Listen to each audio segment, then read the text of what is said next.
जय हिंद दोस्तों, स्वागत है आप सभी का आपकी अपनी डेली करंट अफेयर्स की क्लास में। और आज हम यहां पे 26 मार्च 2025 के इंपॉर्टेंट डेली करंट अफेयर्स को पढ़ने जा रहे हैं। आज जो आप क्लास नंबर देख रहे हैं 1211 नंबर की क्लास देख रहे हैं। लगातार 1211 दिनों से मैं आपको डेली करंट अफेयर्स पढ़ा रहा हूं भारत के सभी एग्जाम्स के लिए। ये जो क्लास है वो आपको हिंदी और इंग्लिश दोनों मीडियम में मिलेगी। भारत के सभी एग्जाम्स के लिए स्टैटिक जीके ये सब कुछ आपका यहां पे कवर होने जा रहा है। दोस्तों आप सभी के लिए मोटिवेशन थॉट है, हार तब नहीं होती जब आप गिर जाते हैं, हार तब होती है जब आप उठने से इनकार कर देते हैं, जब आप कहते हैं कि आप काम नहीं कर सकते। तो दोस्तों आपको कभी भी नेवर एवर गिव अप, कभी भी आपको हार नहीं माननी है, डटे रहना है, लड़ते रहना है। और दोस्तों एक ना एक दिन तो सबको जाना है, तो चलो कुछ करके जाते हैं, इस दुनिया को कुछ मैसेज देके जाते हैं, हिस्ट्री क्रिएट करते हैं, एक एग्जाम्पल सेट करते हैं। आइए देखते हैं आज का सबसे पहला इंपॉर्टेंट क्वेश्चन जो आप सभी की स्क्रीन पर दिख रहा है। और पहला प्रश्न आप सभी की स्क्रीन पर ये रहा। देखिए पहला क्वेश्चन जो है वो फाइनेंस सेक्रेटरी से रिलेटेड है। भारत के नए फाइनेंस सेक्रेटरी कौन बने हैं? देखिए जो अभी ये थे इनको एडिशनल चार्ज दिया गया था, लेकिन अब इनको परमानेंटली यहां पे सेक्रेटरी बना दिया गया है और इनका नाम है अजय सेठ। क्या नाम है इनका? अजय सेठ। तो यहां पे अजय सेठ जो है ये हमारे फाइनेंस सेक्रेटरी बनेंगे। अशोक सिंह ठाकुर के बारे में हमने कल बताया था आपको, इंटेक के अध्यक्ष हैं। किसके अध्यक्ष हैं? ये इंटेक के अध्यक्ष यहां पे बनाए गए हैं। क्लियर है? कल मैंने आपको पढ़ाया था। और अमिताभ मुखर्जी जो हैं एनएमडीसी के चेयरमैन हैं। एनएमडीसी के चेयरमैन कौन है? अमिताभ मुखर्जी हैं। हम बात करें जॉय माल्या बागची, तो जॉय माल्या बागची अगर आपसे पूछा जाए तो कमेंट बॉक्स पे आपको बताना है इनको कौन सा पद मिला है। ठीक है, तो दोस्तों अशोक सिंह ठाकुर के बारे में जाना आपने, अमिताभ मुखर्जी के बारे में जाना, अजय सेठ के बारे में यहां पे जाना है। तो भारत के नए जो फाइनेंस सेक्रेटरी बने हैं उनका नाम है अजय सेठ। ठीक है, अब भाई यहां पे जानते हैं, सारी इंपॉर्टेंट डिटेल्स को समझते हैं। ठीक है, चलो मैं बता देता हूं, ज्यादा परेशान मत हो। जॉय माल्या बागची हाल ही में सुप्रीम कोर्ट के जज बने हैं। सुप्रीम कोर्ट में जजों की संख्या 34 है, उनमें से एक जज यहां पे जॉय माल्या बागची है। क्लियर है? चलो अब पूरा डिटेल्स यहां पे समझते हैं। आप यहां पे अजय सेठ को देख रहे हैं, ये भारत के नए फाइनेंस सेक्रेटरी यहां पे बने हैं। And he will replace which person? तो तुहिन कांत पांडे के स्थान पर आ रहे हैं। किनके स्थान पर? He has replace which person? तो तुहिन कांत पांडे के स्थान पर ये वित्त सचिव बने हैं, फाइनेंस सेक्रेटरी बने हैं। क्लियर है? ये बात भी आपको समझ में आ गई। अब दोस्तों यहां पे देखें तो तुहिन कांत पांडे को एक नया आपको मैंने अपॉइंटमेंट पढ़ाई थी। तुहिन कांत पांडे सेबी के प्रमुख बने हैं और 1 मार्च 2025 से इन्होंने कार्यभार को संभाला है और ये यहां पे चार्ज ले चुके हैं। आइए जानते कुछ इंपॉर्टेंट जो प्लेसेस है जो आपको एग्जाम पूछ सकते हैं। कैबिनेट सेक्रेटरी कौन है? टीवी सोमनाथन। भारत का सबसे बड़ा जो पद है, भारत के जो सबसे बड़े आईएएस ऑफिसर है वो यहाँ पे कैबिनेट सेक्रेटरी होते हैं, टीवी सोमनाथन है। प्राइम मिनिस्टर के एडवाइजर हैं 2, तरुण कपूर और अमित खरे। पीके मिश्रा पहले नंबर के और शक्तिकांत दूसरे नंबर के प्रिंसिपल सेक्रेटरी प्राइम मिनिस्टर की हेल्प करने के लिए। क्वेश्चन नंबर 2 यहां पे देखते हैं। WHO ने किस रोग को उपेक्षित उष्णकटिबंधीय रोगों की सूची में शामिल किया है? WHO ने नेग्लेक्टेड ट्रॉपिकल डिसीज में यहां पे शामिल किया है। कौन सा डिसीज है जिसको नेग्लेक्टेड ट्रॉपिकल डिसीज में शामिल किया WHO में? तो नोमा इसका राइट आंसर हो जाएगा। नोमा इसका सही आंसर हो जाएगा। नोमा इज द राइट आंसर। आपके लिए बड़ी नई बीमारी लग रही होगी, नोमा है क्या भाई, आखिर नोमा में है क्या? मैं आपको समझाता हूं पूरा डिटेल्स से नोमा में क्या होता है। ठीक है, मैं आपको समझाता हूं। चलिए, तो नोमा जो डिसीज होती है थोड़ी सी डरावनी है, थोड़ी सी भयानक डिसीज है। आप यहां पर देख सकते हैं एक अजीब सा मतलब माउथ में एक इन्फेक्टेड पर्सन है। मैं रियल में तो दिखा नहीं सकता, पूरा ये हिस्सा कट जाता है। तो WHO ने नोमा को बहुत ही उपेक्षित उष्णकटिबंधीय रोगों की सूची में, मतलब हम इनको रोग नहीं मानते। अगर कोरोना हो तो बोलो, अगर इबोला है तो बोलो, हम उसको रोग मानते हैं, लेकिन ऐसी डिसीजेस को हम रोग नहीं मानते, डिसीज नहीं मानते, जबकि ये भी डिसीज है। ठीक है, तो नेग्लेक्टेड ट्रॉपिकल डिसीज में नोमा को इंक्लूड किया गया है। नोमा मुंह और चेहरे में प्रभावित करता है और एक बहुत ही सीरियस गैंग्रीन डिसीज है, बहुत ही सीरियस गैंग्रीन डिसीज है। और नोमा से लगभग 90% ऐसा रेट है कि डेथ होगी, 90% फैटेलिटी रेट है, मोर्टिलिटी रेट है। ठीक है, समझ गए आप? अब यहां पर आप देख सकते हैं खासकर अफ्रीका के जो बच्चे उनको ये बहुत ज्यादा इफेक्ट करता है, अफ्रीका में बहुत फैला हुआ है। तो एनटीडी जो होता है वायरस से होता है, एनटीडी बैक्टीरिया से होता है, एनटीडी पैरासाइट से होता है, फंगी से होता है। ये यहाँ पे कम्युनिकेबल डिसीजेस फैलाते हैं। और ये जो रोग है ना, खासकर ट्रॉपिकल रीजन जहां पे बहुत ज्यादा गर्मी है, बहुत सब ट्रॉपिकल रीजन, ये कौन से रीजन होते हैं? आप देखो, ये हमारी धरती है, आप यहां से यहां तक देखो तो ये इक्वेटर है, ठीक है, ये इक्वेटर है। और 23 degree and half Tropic of Cancer, 23 and half degree Tropic of Capricorn. तो कर्क और मकर रेखा के बीच की जो रीजन होती है उसे ट्रॉपिकल जोन कहते हैं, जहां पे सनलाइट डायरेक्ट पड़ती है, ठीक है, यहां पे सूर्य की किरण डायरेक्ट पड़ती है। क्लियर है? चलो, तो कुछ यहां पे हेल्थ से रिलेटेड करंट अफेयर्स को पढ़ लेते हैं। हाल ही में अमेरिका ने फैसला किया है कि वो WHO से अलग हो जाएगा, अलग हो चुका है। सुडान वायरस रोग कहां पे फैला हुआ दोस्तों? WHO ने बताया है युगांडा में सुडान वायरस काफी ज्यादा फैला हुआ है, ठीक है। फिर है दोस्तों, यहाँ पे WHO ने हाल ही में इजिप्ट को मलेरिया फ्री नेशन घोषित किया है। एक ट्रैकोमा बीमारी है जो आंखों में फुंसी पड़ जाती है, तो यहाँ पे WHO ने भारत को ट्रैकोमा फ्री देश घोषित कर दिया कि भारत में ट्रैकोमा के केसेस अब नहीं है जैसे पहले थे। दोस्तों, आप सभी Raja Gupta current affair Telegram channel को ज्वाइन कर लेना, ताकि आपको रेगुलर इंपॉर्टेंट अपडेट्स मिलते रहें, आप किसी भी अपडेट्स को मिस ना करें और आप हमारे कम्युनिटी का हिस्सा भी बने।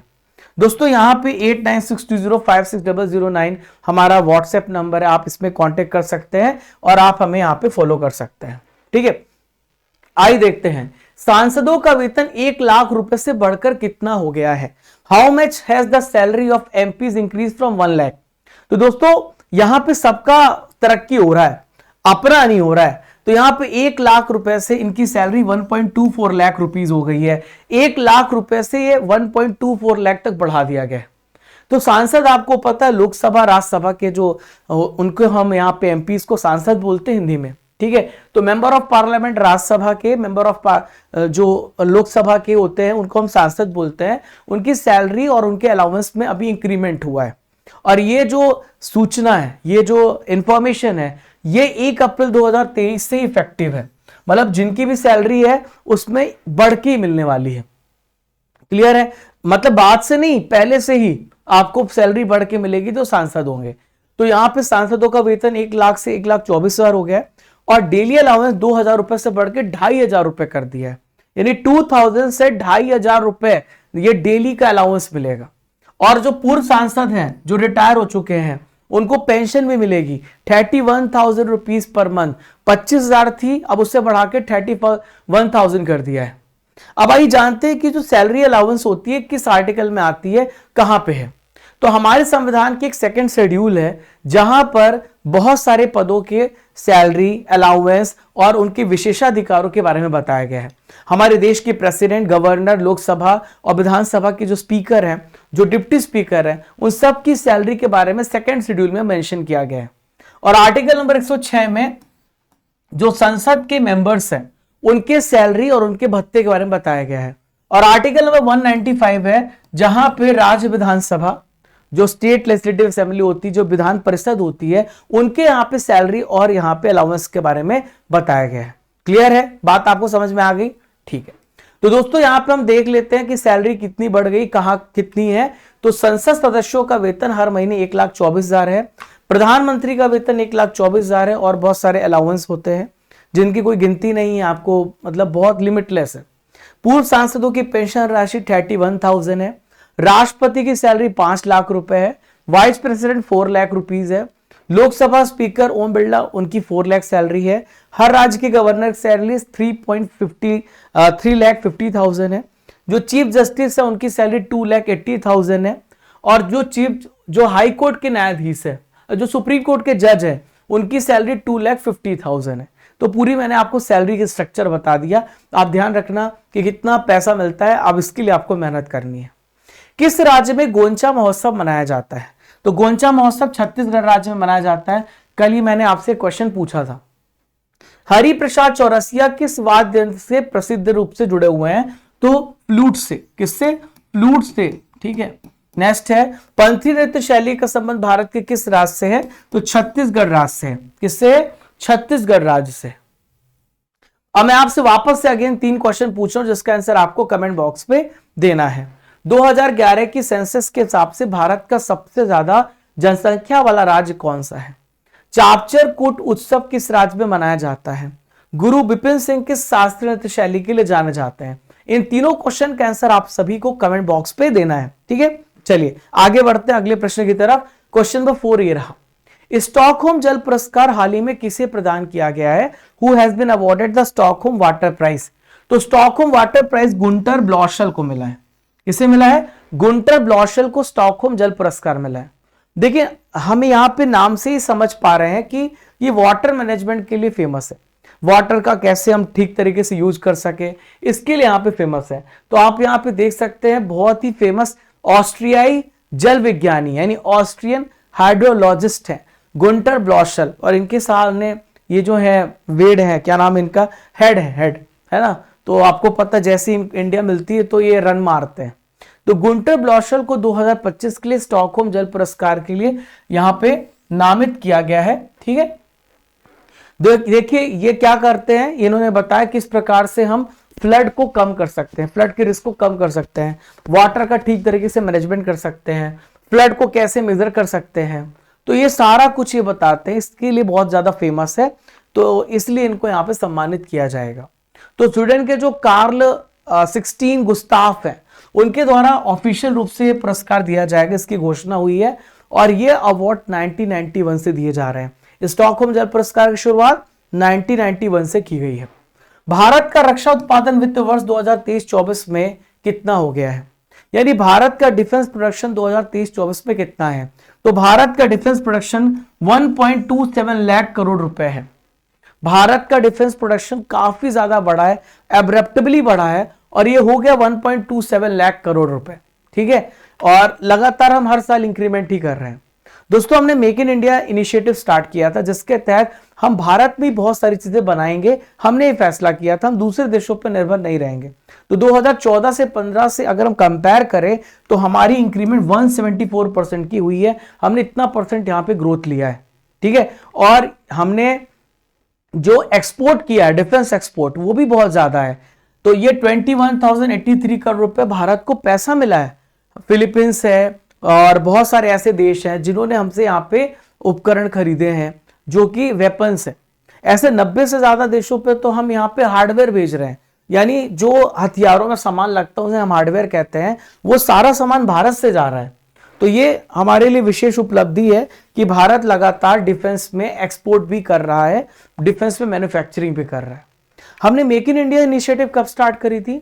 तो हमने 25 सितंबर 2014 को मेक इन इंडिया इनिशिएटिव को स्टार्ट किया था, ठीक है। इससे हमारा जो मेन मकसद है वो ग्लोबल मैन्युफैक्चरिंग हब बनना है, इन्वेस्टमेंट को बढ़ाना है, इनोवेशन को प्रमोट करना है और बिजनेस को आसान बनाना। ये हमारा उद्देश्य था मेक इन इंडिया के तहत, ठीक है। हमारा डिफेंस बजट भी बढ़ा है, हमने 2.53 हमारा डिफेंस बजट था, आज 25-26 में हमारा डिफेंस बजट 6.81 लाख करोड़ रुपए हो गया है। दोस्तों आज की नॉलेज की फैक्ट्री में भारत की इंपॉर्टेंट पर्वतीय दर्रे यानी माउंटेन पासेस को पढ़ने जा रहे हैं, जो आपके एग्जाम के लिए बहुत ज्यादा इंपॉर्टेंट है। तो बनिहाल दर्रा कहां पर है? जम्मू कश्मीर। दर्रे क्या होते हैं, पासेस क्या होते हैं? तो आपने माउंटेन रेंजेस देखी होंगी, पर्वत श्रेणियां देखी होंगी, तो बीच से एक रास्ता जाता है जिसके माध्यम से आप एज अ ट्रांसपोर्ट यूज कर सकते हैं, गुड्स का इस्तेमाल कर सकते हैं, और रणनीतिक रूप से भी बहुत इंपॉर्टेंट होता है। अगर चाइना पे में अटैक करना है, पाकिस्तान पे में अटैक करना है, हमें पासेस पता है, हमारे पास पासेस हैं, तो हम आराम से अटैक कर सकते हैं, ठीक है। तो इसलिए दर्रे इंपॉर्टेंट होते हैं। जम्मू कश्मीर में बनिहाल दर्रा है, बारालाचाला हिमाचल प्रदेश में है, बोमडिला अरुणाचल प्रदेश में है, अरुणाचल प्रदेश में दीफू दर्रा भी है, और हल्दी घाटी दर्रा राजस्थान में। तो ये सारे इंपॉर्टेंट दर्रे ऐसे बहुत सारे हैं, मैं आपको थोड़ा थोड़ा पढ़ाता रहूंगा ताकि ओवरडोज भी ना हो और कम समय में अच्छे से आप पढ़ो, है ना।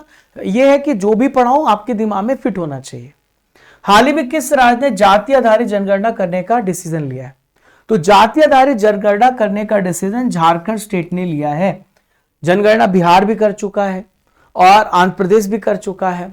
अब यहां पे झारखंड भी जनगणना करने जा रहा है आने वाले फाइनेंशियल ईयर में। झारखंड के जो सीएम है ये है हेमंत सोरेन, जो कि झारखंड मुक्ति मोर्चा पार्टी से बिलोंग करते हैं। इन्होंने इस बात की यहां पे घोषणा करी है कि हम यहां पे फाइनेंशियल ईयर में सेंसेक्स करने जाएंगे, वो भी कास्ट बेस करेंगे। तो फरवरी 2024 में कैबिनेट बैठक के दौरान इन्होंने प्रस्ताव को मंजूरी दी थी। अब ये यहां पे कास्ट बेस सेंसेक्स करेंगे।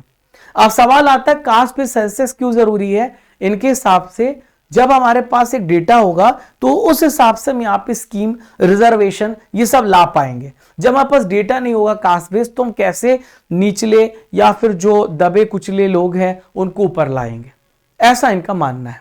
तो पहला स्टेट जो है वो है बिहार है, दूसरा स्टेट जो है वो आंध्र प्रदेश है और तीसरा स्टेट तेलंगाना जहां पे कास्ट बेस्ड सेंसस हो चुका है। अब दोस्तों झारखंड से रिलेटेड करंट अफेयर्स को डिस्कस करते हैं। तो मैया सम्मान योजना, लाडली लक्ष्मी योजना, लाडली बहना योजना जैसे है, हर महीने पैसे दिए जाएंगे।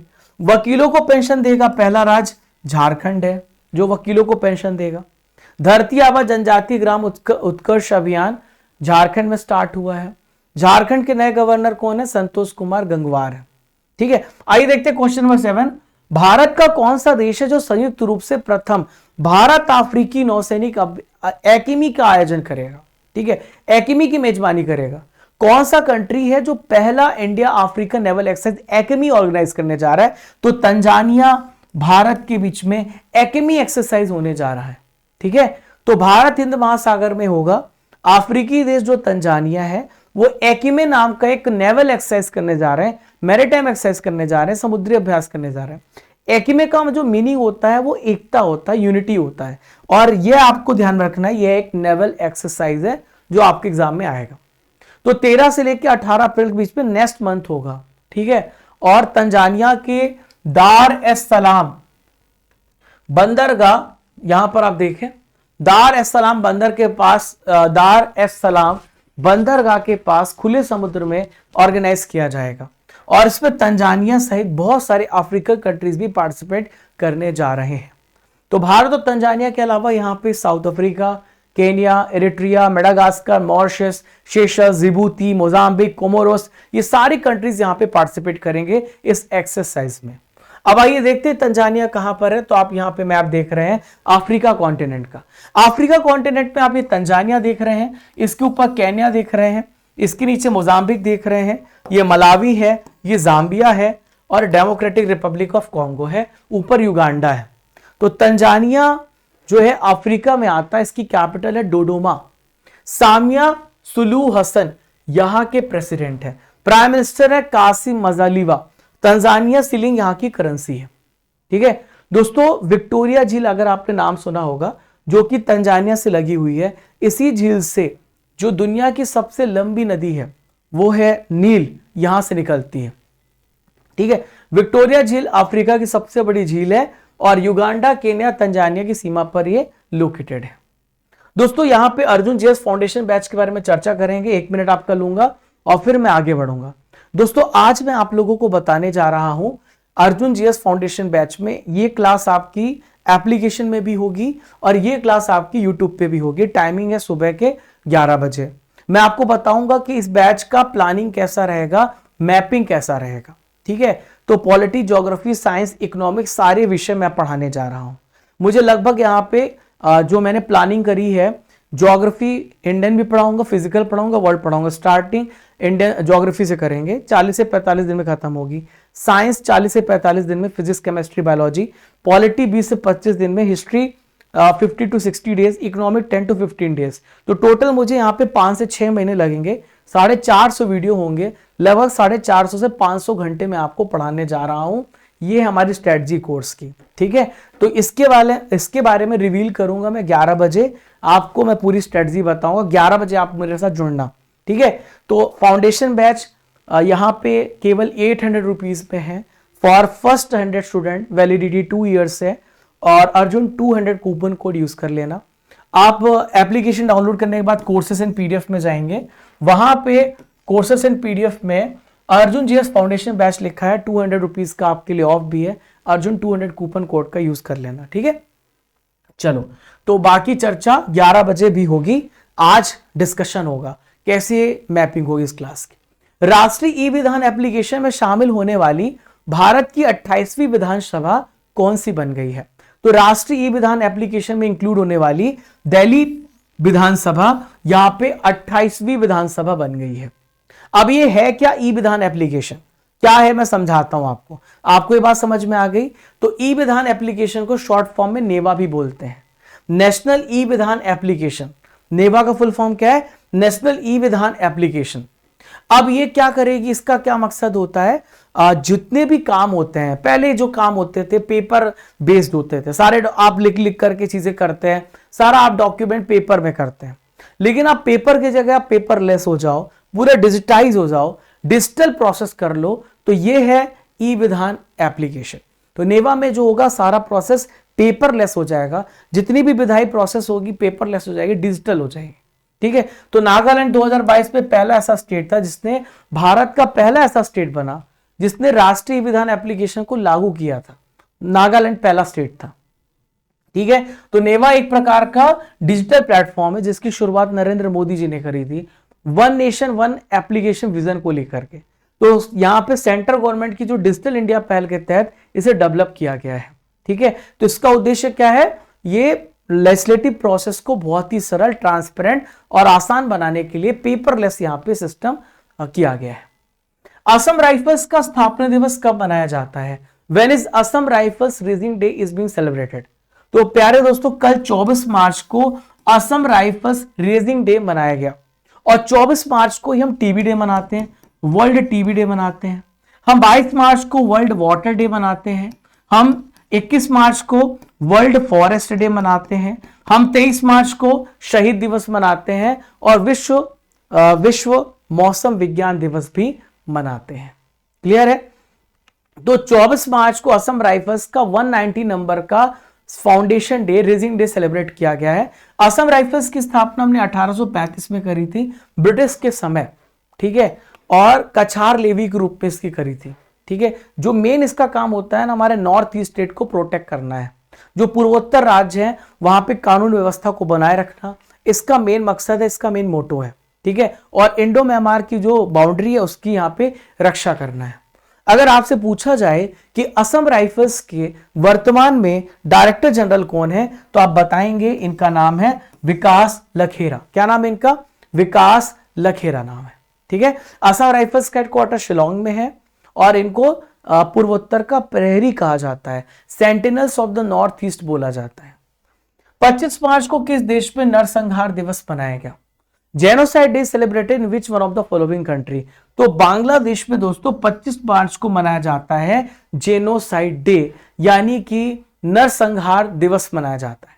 क्यों मनाया जाता है? क्योंकि 25 मार्च 1971 को जो पहले ईस्ट पाकिस्तान था, आपको पता है कि भारत ने मदद करी बांग्लादेश को आजाद कराने में, वो पहले पूर्वी पाकिस्तान था। तो वहां पे पाकिस्तानियों ने बांग्लादेशियों की बहुत गलत तरीके से उनका मर्डर किया, ब्रूटली मर्डर किया, मारा पीटा। तो 25 मार्च को नरसंहार दिवस मनाया जाता है। 25 मार्च को पूरे यहां पे जो ईस्ट पाकिस्तान था वहां पे चलाया गया था operation search light, Pakistani army के द्वारा लाखों लोगों का नरसंहार किया गया, मारा गया उनको, उनके ऊपर दबाव डाला गया। दोस्तों, हाल ही में घोषित किए गए कुछ इंपॉर्टेंट डेज है जो आपको पता होने चाहिए। समान नागरिक संहिता दिवस, जिसमें यूनिफॉर्म सिविल कोड को इंप्लीमेंट किया गया 27 जनवरी में। प्रवासी राजस्थानी दिवस 10 दिसंबर को मनाया जाता है, और इसके साथ साथ जो विश्व मानवाधिकार दिवस है वो भी मनाया जाता है। हाल ही में विश्व ध्यान दिवस मनाने की शुरुआत करी गई है 21 दिसंबर को, और 25 जून को कॉन्स्टिट्यूशन असैसिनेशन डे, संविधान हत्या दिवस मनाया जाएगा। इसकी भी यहां पे घोषणा करी गई है। आज का आखिरी इंपॉर्टेंट क्वेश्चन आप सभी की स्क्रीन पर रहा, किस स्टेट के एंथ्यूरियम फूलों का पहली बार एक्सपोर्ट किया गया है?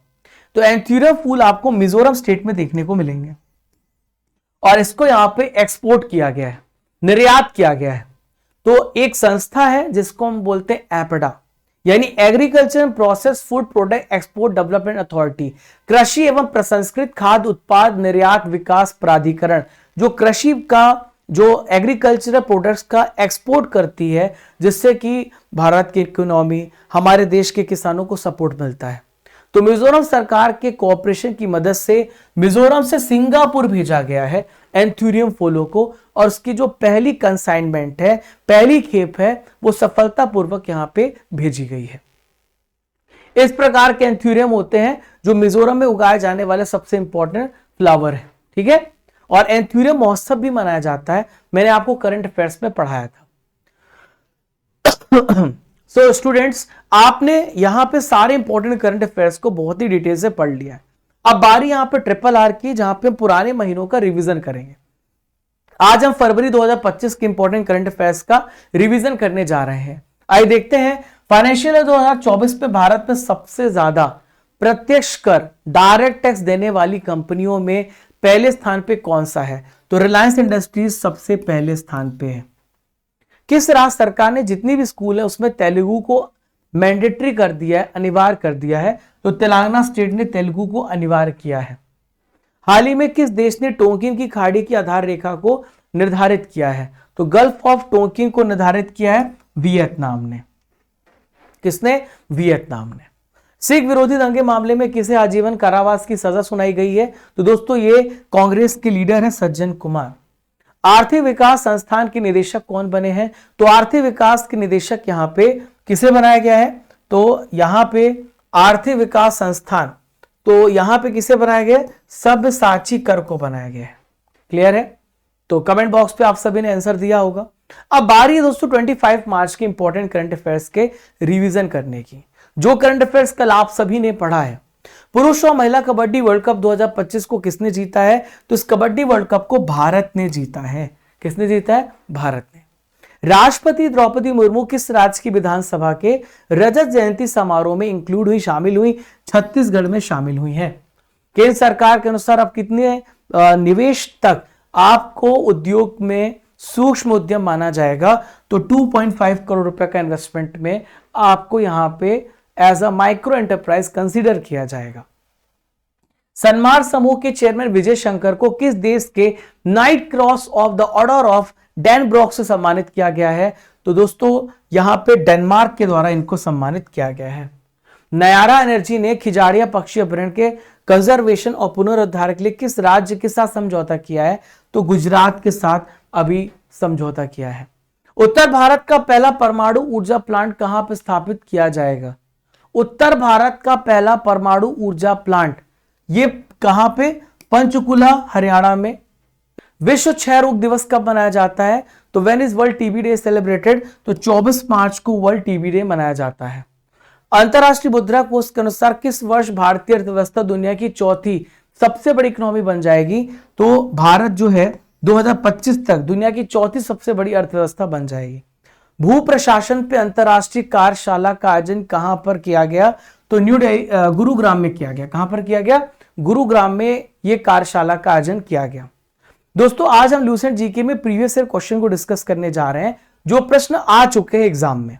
आइए देखते हैं आप कितने प्रश्नों को सही कर पाते हैं। बेहद कम घनत्व वाली गैस को बहुत ही कम तापमान पर ठंडा करने पे पदार्थ की अवस्था को क्या कहा जाता है? तो इसे कहते हैं बोस आइंस्टीन संघनन, बोस आइंस्टीन कंडेंसेशन। ठीक है, अगला प्रश्न है, इनमें से कौन सा रोग धातु की विषाक्तता के कारण नहीं होता है? Which of the following disease are not cause due to metal poisoning? तो डर्मेटाइटिस नहीं होता है, बाकी मिनीमाता इटाइटाई होता है। कैडमियम धातु के प्रदूषण से कौन सा रोग होता है? Which disease is caused by the cadmium metal pollution? तो इटाई होता है। क्या होता है? इटाई होता है।